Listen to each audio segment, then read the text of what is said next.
नमस्कार। आज के एजेंडा में आपका स्वागत है। मैं हूं चंद्रशेखर जोशी और इस कार्यक्रम में हम बात करते हैं उन खबरों की जो अभी तक सुर्खियां बनी हुई हैं और जिन पर आज दिन भर सबका फोकस रहने वाला है। तो आइए शुरुआत करते हैं और सबसे पहले देखते हैं आज के एजेंडा की सुर्खियां। नए साल के आगमन के साथ ही उत्तर भारत में शीतलहर हुई तेज।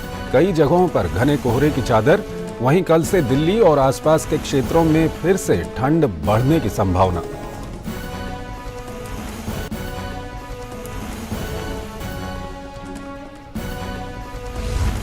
कड़ाके की ठंड के कारण उत्तर प्रदेश के कई जिलों में 8वीं तक के स्कूल बंद करने के आदेश जारी।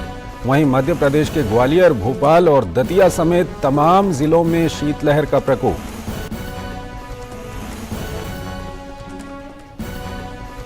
और राजस्थान के पाली में आज तड़के बांद्रा से जोधपुर जा रही सूर्यनगरी एक्सप्रेस के कई डिब्बे पटरी से उतरे।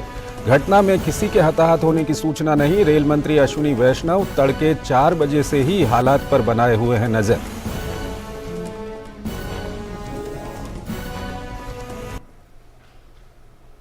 और आइए अब शुरुआत करते हैं। मौसम विभाग ने आने वाले दिनों में पंजाब, उत्तर प्रदेश और बिहार में घने कोहरे और कड़ाके की ठंड का अनुमान व्यक्त किया है।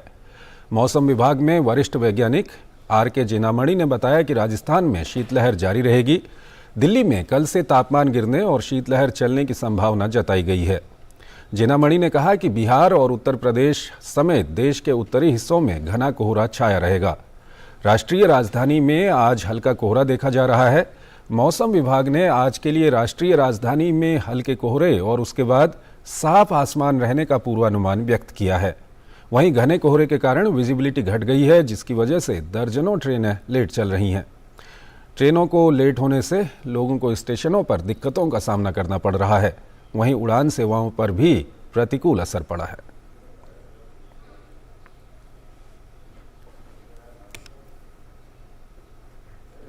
वहीं अगर उत्तर प्रदेश की हम बात करें तो उत्तर प्रदेश में कड़ाके की ठंड और शीतलहर का दौर जारी है। घने कोहरे और शीतलहर की वजह से कई जिलों में स्कूलों के समय में बदलाव किया गया है, तो वहीं कई जिलों में प्रशासन ने स्कूलों को बंद करने के आदेश जारी कर दिए हैं। इसी क्रम में शीतलहर को देखते हुए राजधानी लखनऊ में कक्षा 1 से 8 तक के सभी स्कूलों का समय सुबह 10 बजे से दोपहर 2 बजे तक रखा गया है।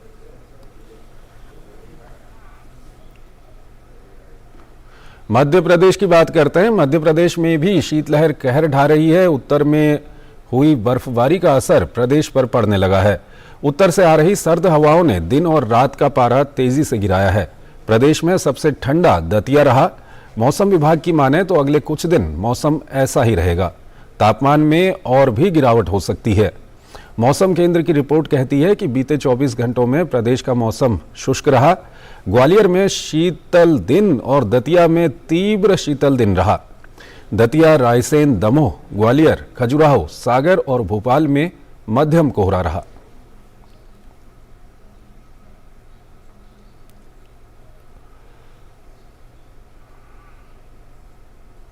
हमारे संवाददाता हमारे साथ जुड़ रहे हैं। आशुतोष शुक्ला हमारे साथ जुड़ रहे हैं लखनऊ से। गिरीश निशाना दिल्ली। गिरीश इस वक्त हमारे साथ नहीं है। दिवाकर हमारे साथ जुड़ रहे हैं झारखंड की राजधानी रांची से, और साथ ही साथ अजीत हैं मध्य प्रदेश से हमारे साथ जुड़ रहे हैं। हम अपने तीनों संवाददाताओं से बातचीत करेंगे। सबसे पहले हम अजीत के पास चलेंगे। अजीत, अगर मध्य प्रदेश की बात करें तो क्या कुछ किस तरह का मौसम वहां पर बना हुआ है? बिल्कुल, देखिए मौसम ने अचानक से करवट ली है और पिछले 2 दिनों से जो है शीतलहर का प्रकोप पूरे प्रदेश में जारी है। और खासतौर पर अगर हम बात करें जो उत्तरी जो मध्य प्रदेश है, जैसे कि ग्वालियर और जो बुंदेलखंड का इलाका है, बघेलखंड का इलाका है, और जो उत्तर भारत की जो सीमाएं लगती हैं मध्य प्रदेश की, उन जिलों में बहुत ज्यादा ठंड है। वहां पर शीतलहर चल रही है। ग्वालियर में शीतलहर चल रही है। साथ ही जो दतिया है वो सबसे ठंड है। वहां पर सीवियर कोल्ड डे जो है वो घोषित किया गया है। साथ ही 1 दर्जन से ज्यादा जिले ऐसे हैं जहां पर की जो पारा है वो 10 डिग्री सेल्सियस के अंदर जो है बना हुआ है।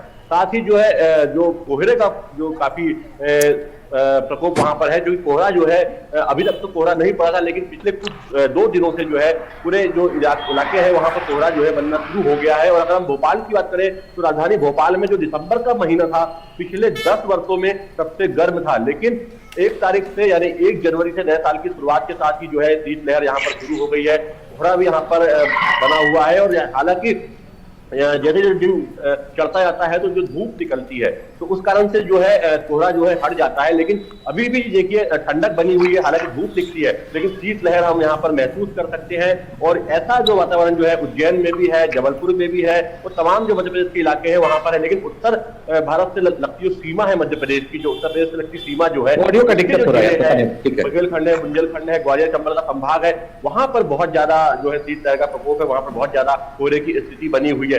हालांकि मौसम यहाँ का कहना है कि ऐसी स्थिति 2-3 दिन तक और मध्य प्रदेश में बनी रहेगी, क्योंकि उत्तर भारत के जो बर्फबारी हुई है, जो वहां पर शीतलहर का प्रकोप है, उससे मध्य प्रदेश में जो हवाएं आ रही है, ठंडी हवाएं, उससे मध्य प्रदेश का मौसम जो है लगातार प्रभावित हो रहा है, ठंडा बना हुआ है।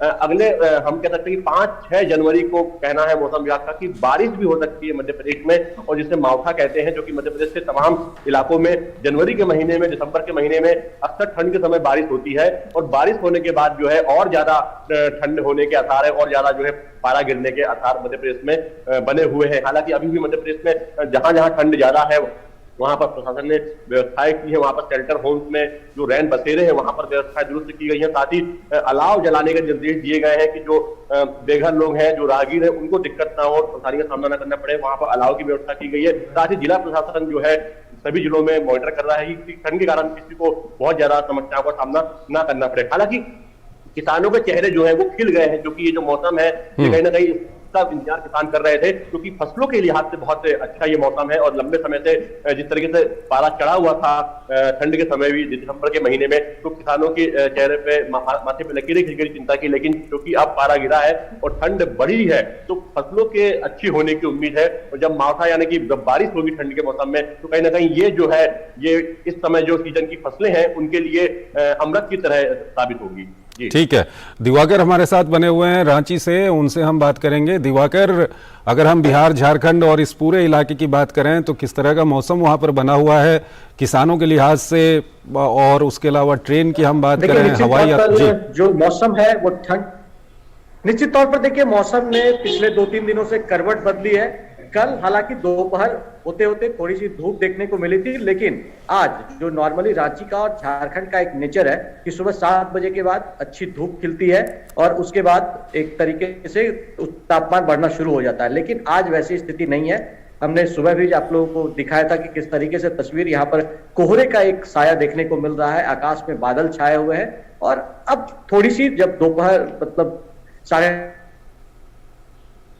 तो अब थोड़ी सी हवा चल रही है, इस वजह से एक शीतलहर का प्रकोप देखने को मिल रहा है, लेकिन अभी भी जो है वो धूप नहीं निकली है, इस वजह का ज्यादा एहसास हो रहा है। और मौसम वैज्ञानिक जो है वो की ओर से साफ तौर पर कहा गया है कि झारखंड में 3 तारीख के बाद मौसम का मिजाज एक बार बदलेगा, जब मौसम साफ होगा और बारिश के आसार, क्योंकि 4 और 5 तारीख को हल्के हल्के बन रहे हैं, तो बारिश होने के बाद जो हम कह सकते हैं तो किसानों के लिए भी बहुत राहत भरी बात है कि उसके बाद अगर ठंड बढ़ता है तो चाहे वो तिलहन की फसल हो, दलहन की फसल हो और साथ ही साथ गेहूं की फसल, उसके लिए बहुत अच्छी बात होगी। इसलिए किसान उम्मीद लगाए बैठे, क्योंकि अभी तक जो ठंड पड़नी चाहिए थी झारखंड में वो ठंड नहीं पड़ी है। हालांकि पड़ोसी राज्य बिहार में हम कह सकते हैं कि निश्चित तौर पर पिछले कुछ दिनों से कुहासे का आलम छाया हुआ है और वहां ठंड ने दस्तक दिया और ठंड का असर वहां पर देखने को मिल रहा है। लेकिन रांची में जी जो दिनों से मौसम ने एक बार करवट बदला है और जो तापमान लगातार 15 डिग्री से ऊपर जो न्यूनतम तापमान है वो बना हुआ था दिसंबर के महीने में, जो कि कमोबेश नहीं दिखता था। और ये एक हम कह सकते हैं कि ग्लोबल वार्मिंग है, उसका असर निश्चित तौर पर ये हो सकता है। लेकिन अब क्योंकि मौसम वैज्ञानिक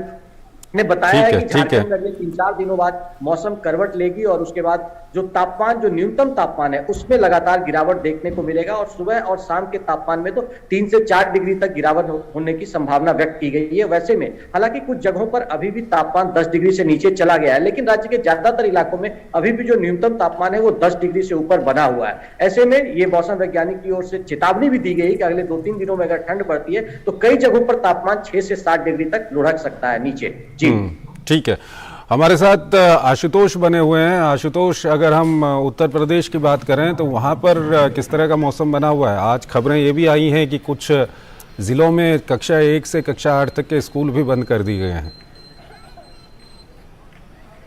बिल्कुल चंद्रशेखर, जिस तरीके से जिस ठंड का इंतजार लोगों को उत्तर प्रदेश में दिसंबर महीने में था, वो ठंड जो है दिसंबर के एकदम आखिरी में 31 तारीख के बाद से जो बढ़ना शुरू हुई है, उसने जो है बिल्कुल से शीतलहर ने पूरे उत्तर प्रदेश को कंपा करके रख दिया गया है। निश्चित रूप से सामान्य जनजीवन जो है वो अस्त व्यस्त हुआ है, रेल यातायात अस्त व्यस्त हुआ है, हवाई सेवाएं अस्त व्यस्त हुई हैं, इसके अलावा सड़क मार्ग पर भी दुर्घटनाएं बढ़ी हैं। तो अगर हम कहें तो पूरी तरीके से शीतलहर के आगोश में पूरा प्रदेश है और कोहरे की चपेट में भी पूरा प्रदेश है। हालांकि राजधानी लखनऊ में कोहरा नहीं दिखाई दे रहा है, लेकिन तमाम सारे जो हिमालय की तराई है, तमाम सारे ऐसे क्षेत्र जहां पर जो है गांव का इलाका है, वहां पर कोहरे बहुत तेजी से दिखाई दे रहे हैं और उसके कारण जो है दृश्यता कम हुई है, विजिबिलिटी कम होने के कारण लोगों की गति धीमी हुई है। और जहां तक स्कूलों की अगर आप बात कर रहे हैं तो स्कूलों में तमाम सारे उत्तर प्रदेश के जिले हैं जहां पर कक्षा 1 से लेकर के 8 तक जो है वो स्कूल बंद कर दिए हैं, लेकिन राजधानी लखनऊ में उन स्कूलों का समय परिवर्तन किया गया है। 10 बजे से 2 बजे तक जो है कक्षा 1 से लेकर 8 तक स्कूल चलाए जा रहे हैं।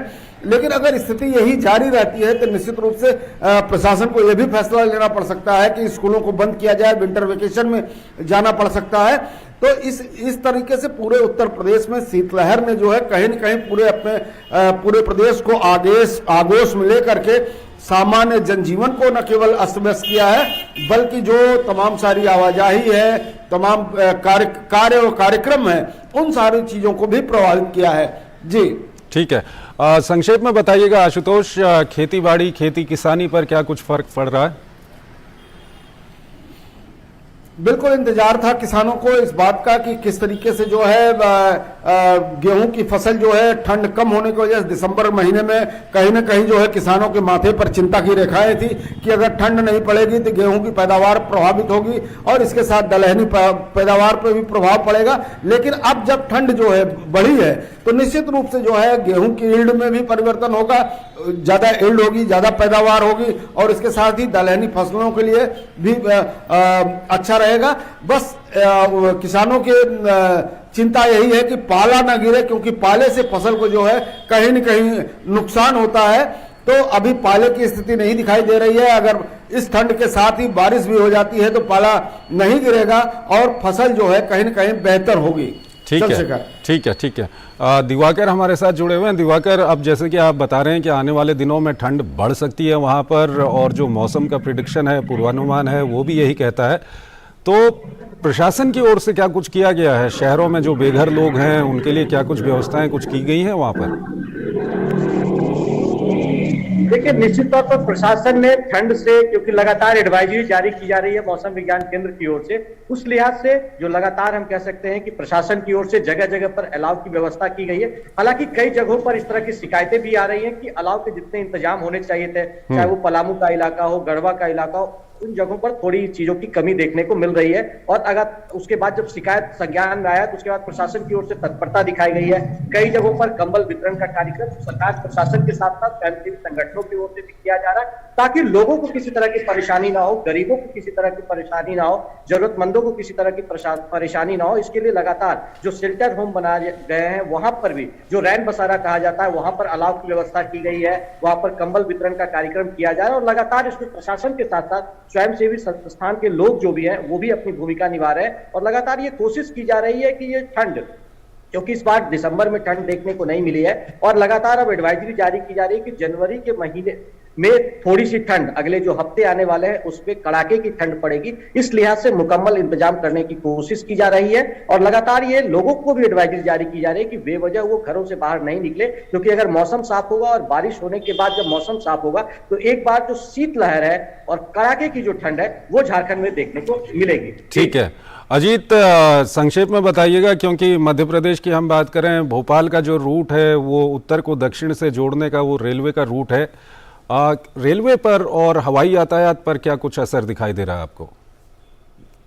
बिल्कुल देखिए, जितनी भी ट्रेनें उत्तर भारत से आती हैं और मध्य भारत से होकर जो है दक्षिण की तरफ जाती हैं, वो तमाम ट्रेनें जो है वो प्रभावित हो रही हैं। और जिस तरीके से कोहरा जो है बना हुआ है उत्तर भारत में, उसका असर जो है मध्य प्रदेश में के भी यातायात में देखने को मिल रहा है। खासतौर पर जो उत्तरी जो जिले हैं मध्य प्रदेश की, जैसे बताया मैंने आपको कि ग्वालियर है, चंबल का संभाग है, साथ ही विंध्य का क्षेत्र है, बघेलखंड है, बुंदेलखंड है, वहां से जो ट्रेनें पास होकर आती हैं, उन ट्रेनें जो है वो ट्रेनें लगातार लेट बनी हुई हैं, क्योंकि कोहरे के कारण जो है उनकी गति जो है धीमी हो गई है, जिस कारण से करीब दर्जन भर से ज्यादा ट्रेनें जो है वो अपने समय से देरी से चल रही हैं। साथ ही अगर हम बात करें सड़क यातायात, वो भी कहीं ना कहीं प्रभावित हुआ है, क्योंकि सुबह सुबह कोहरा था बहुत ज्यादा घना, तो जो लोग सड़क पर चलने वाले हैं उनको अपनी स्पीड जो है कम करनी पड़ी। साथ ही एहतियातन तौर पर कई लोगों ने जो है अपना जो नहीं निकलना ही सही समझा घर से बाहर। इसके अलावा वायु सेवा की बात की जाए तो अभी तक जो सुबह तक जो है, अगर भोपाल एयरपोर्ट की बात की जाए तो 200 मीटर तक की विजिबिलिटी वहां पर थी। अभी तक वहां पर सूचना नहीं है कि कोई फ्लाइट लेट हुई हो या अभी ना आई हो, लेकिन रेल यातायात जो है, रेल मार्ग जो है जरूर वहां पर प्रभावित हुआ है। और जो ट्रेनें जो आती हैं मध्य भारत से होकर गुजरती हैं या मध्य प्रदेश में आती हैं, ऐसी ट्रेनें जो है खासतौर पर प्रभावित हो रही हैं, जो कि दिल्ली या उत्तर प्रदेश या दूसरे जो उत्तरी भारत के जो क्षेत्र है वहां से आती हैं, और ऐसी ट्रेनें प्रभावित हो रही हैं। साथ ही कोशिश की जा रही है कि ट्रेनों को सहूलियत से चलाया जाए, और लगातार रेलवे जो है जो ट्रेनें लेट हो रही हैं उनकी सूचनाएं जो है जारी कर रहा है, जिससे कि यात्रियों को कोई परेशानी ना हो, जिससे कि यात्री बहुत ज्यादा जो भी ट्रेनें पकड़ने वाले हैं, कहीं और जाने वाले हैं, उनको बहुत ज्यादा दिक्कत ना हो। हालांकि जो लोग ट्रेनों से आ रहे हैं उनको थोड़ा समस्याएं हो रही है। ठीक है, ट्रेनें उत्तर भारत की ज्यादा प्रभावित हो रही है। जी शुक्रिया आप तीनों का, ये तमाम जानकारियां हमारे दर्शकों तक पहुंचाने के लिए बहुत बहुत शुक्रिया आपका। और अब अगली खबर की ओर हम दर्शकों को लिए चलेंगे। राजस्थान के पाली में रेल हादसा हुआ है। Bandra terminus Jodhpur Suryanagari express train आज तड़के 3:27 पर पटरी से उतर गई। हादसे में ट्रेन के 11 डिब्बे प्रभावित हुए हैं। यह हादसा जोधपुर मंडल के रजकियावास बोमदरा सेक्शन के बीच पेश आया है। हादसे में किसी के हताहत होने की सूचना नहीं है। उत्तर पश्चिम रेलवे के CPRO कप्तान शशि किरण ने बताया कि रेलवे ने जोधपुर से एक दुर्घटना राहत ट्रेन भेजी है। साथ ही कंट्रोल रूम से भी इसकी लगातार निगरानी की जा रही है। प्रभावित यात्रियों को गंतव्य स्थान पर पहुंचाने के लिए बस का प्रबंध किया गया है। हादसे के कारण रेल यातायात भी प्रभावित हुआ है। कई ट्रेनों के मार्ग परिवर्तित किए गए हैं, साथ ही कई ट्रेनों को रद्द कर दिया गया है। रेल मंत्री अश्विनी वैष्णव तड़के 4 बजे से ही हालात पर नजर बनाए हुए हैं। गाड़ी संख्या 12480 सूर्यनगरी एक्सप्रेस, जो कि मारवाड़ से जोधपुर के मध्य जा रही थी, उसका राजकीयवास और बोमदरा के बीच में अवपतन हो गया है। इस अवपतन के फलस्वरूप लगभग 11 कोच प्रभावित हुए हैं, लेकिन कोई जनहानि की सूचना अभी तक प्राप्त नहीं हुई है। उच्चाधिकारी जो है घटनास्थल पर पहुंच चुके हैं और कंट्रोल से भी इसकी लगातार मॉनिटरिंग किया जा रहा है। DRM, ADRM, मंडल रेल प्रबंधक वगैरह जो है उच्चाधिकारी मंडल के, वो राहत गाड़ी के साथ घटनास्थल पर पहुंच चुके हैं और कंट्रोल से भी इसकी लगातार मॉनिटरिंग की जा रही है। जो प्रभावित यात्री हैं, उन जो फंसे हुए हैं वहाँ पे, उनके लिए बसेस का इंतजाम किया गया है ताकि उनको गंतव्य स्थान पर ले जा सके।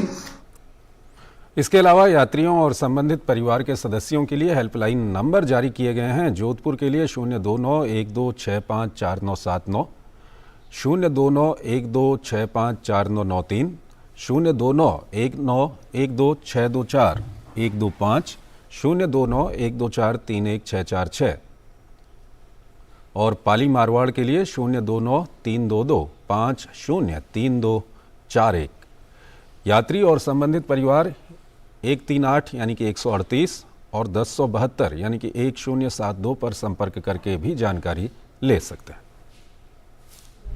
हमारे संवाददाता अभिषेक सिंह हमारे साथ जुड़ रहे हैं, उनसे हम बातचीत करेंगे। अभिषेक, सवेरे जब यह हादसा हुआ तब से आप लगातार नज़र बनाए हुए हैं, अभी इस वक्त क्या कुछ अपडेट है आपके पास? बिल्कुल चंद्रशेखर, देखिए जो राहत और बचाव की ट्रेन थी जिसको लेकर के रेलवे के उच्च अधिकारी, वो जो घटनास्थल है वो वहाँ पर पहुँच चुके हैं। और जितने पैसेंजर थे, क्योंकि इस 25 बोगियों की ये ट्रेन थी, और सूर्य नगरी ट्रेन, क्योंकि जोधपुर को सूर्य की नगरी भी कहा जाता है, तो सूर्य नगरी इस ट्रेन का नाम है। और ये बांद्रा से आ रही थी, महाराष्ट्र के बांद्रा टर्मिनस से ये ट्रेन चली थी। और सुबह तड़के 3:30 बजे के आसपास, जो कारण है वो अभी पता नहीं चल पाया है, डिरेलमेंट का क्या कारण है। और 3:30 बजे के आसपास ये घटना हुई है, जिसमें कि 25 बोगियों में से 13 बोगियाँ जो है वो पटरी से उलट गई है।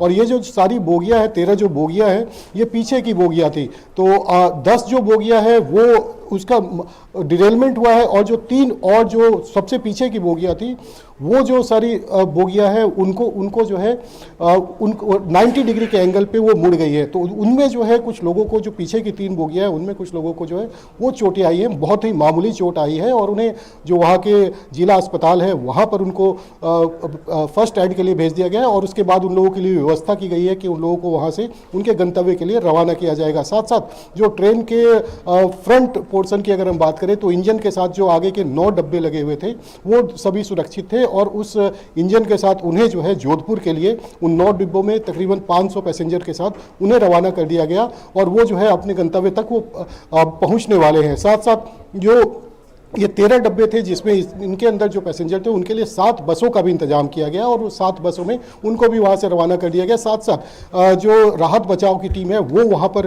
पहुँची हुई है, घटनास्थल पे पहुँची हुई है। रेल मंत्री लगातार सुबह 4 बजे से जो है इसकी लगातार मॉनिटरिंग कर रहे हैं। जो भी नॉर्थ वेस्टर्न रेलवे जो है, उत्तर पश्चिमी रेलवे, उसके जो भी सीनियर अधिकारी है उनके संपर्क में, घटनास्थल पर जो है वो लगातार संपर्क किए हुए हैं और इसकी मॉनिटरिंग कर रहे हैं कि जितनी जल्दी से जल्दी हो सके वो वहाँ से पैसेंजर्स को इवैक्यूएट किया जाए और लाइन को जो है सुचारू रूप से फिर से जारी किया जाए। साथ साथ जो पाली रेलवे स्टेशन है या फिर जोधपुर रेलवे स्टेशन है, वहां पर जो उनके परिजनों के लिए तमाम जो हेल्पलाइन नंबर है वो भी जारी किए गए और हेल्प डेस्क भी बनाया गया है। इस हेल्प डेस्क पर जो भी परिजन है वो जाकर के अब जानकारी ले सकते हैं। और साथ साथ जो पैसेंजर आ रहे हैं उनको किसी तरीके की असुविधा ना हो, उनके लिए उस हेल्प डेस्क को बनाया गया है।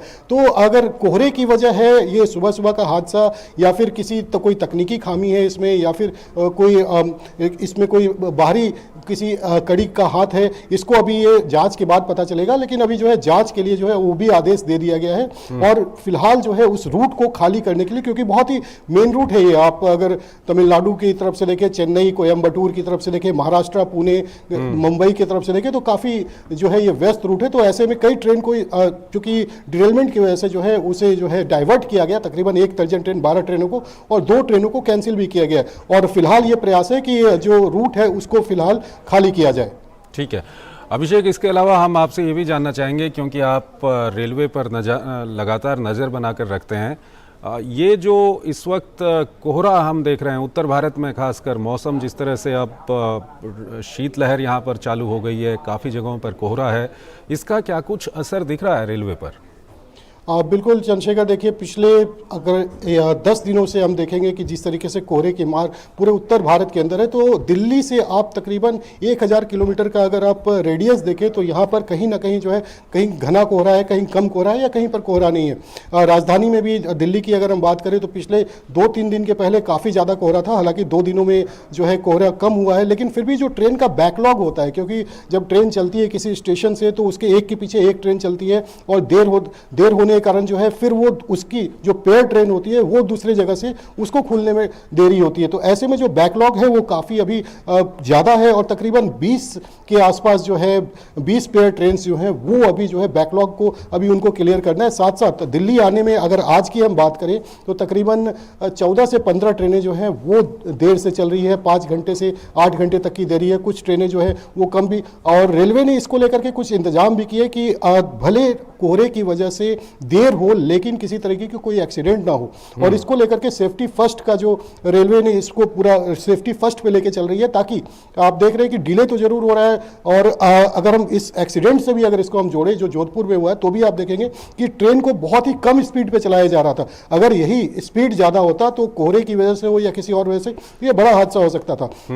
ऐसे में रेलवे की प्रायोरिटी यह है कि यात्रियों की सुरक्षा पहले हो और इसको लेकर के काफ़ी ध्यान दिया जा रहा है। साथ साथ पूरे उत्तर भारत में जैसे कि आज भी कोहरे का जो है काफ़ी असर दिख रहा है, तो जो ट्रेन है वो देर से चल रही है, चाहे हम पंजाब की बात करें, हरियाणा की बात करें, दिल्ली की बात करें, उत्तर प्रदेश की बात करें, जम्मू कश्मीर की बात करें। तो जिस तरीके से शीतलहर और कोहरे का फिलहाल अभी प्रकोप जारी है, तो ट्रेन अभी आने वाले दिनों में भी आप ये उम्मीद रखिए कि अभी जो है ट्रेन जो है देर से चलेंगी ताकि यात्री जो है वो सुरक्षित पहुंच सके। जो रेलवे ने सिग्नलिंग सिस्टम की भी जो शुरुआत की थी वो भी उसको लेकर, क्योंकि देखिए रूट जो है 2 अप एंड डाउन लाइन होता है, तो इसमें क्या होता है, एक रूट पे अगर दिल्ली कोई गाड़ी आ रही है तो उसके पीछे दूसरी गाड़ी होती है, उसके पीछे तीसरी गाड़ी होती है, तो अगर डिले होता है तो सारी गाड़ियां उसमें जो है पीछे एक के पीछे एक वो डिले होते चल जाती है। तो सेफ्टी को ध्यान में रखते हुए सिग्नलिंग सिस्टम को भी काफी दुरुस्त किया गया है और हर जगह पर एहतियात भी बरता जा रहा है ताकि यात्रियों को किसी तरह की कोई असुविधा ना हो। चंद्रशेखर, बहुत बहुत आपका शुक्रिया